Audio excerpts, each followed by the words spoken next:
told my lawyer this and he said that it was a big deal and that USPS would send the person to jail. Then I was away for the holidays and I came back to find my project car was towed out of my driveway, my pond was emptied and filled with gravel and sand, and a fenced off 2 acres of my property closest to Hoa. I immediately called the police and filed a report regarding the stolen property.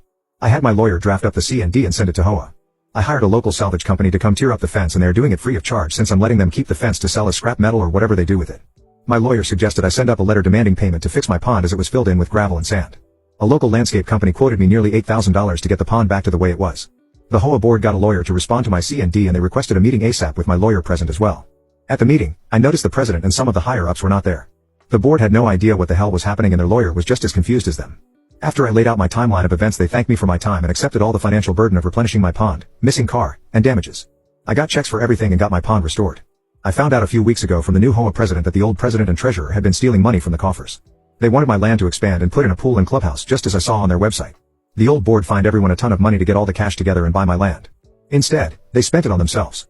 They needed my land somehow so they thought they could just take over the land I wasn't using. Long story short, their entire plan fell apart after I fought back and brought to the other members of the Hoa attention what they were doing. From what I've been told, they had to sell their house to pay back the Hoa and have since moved away.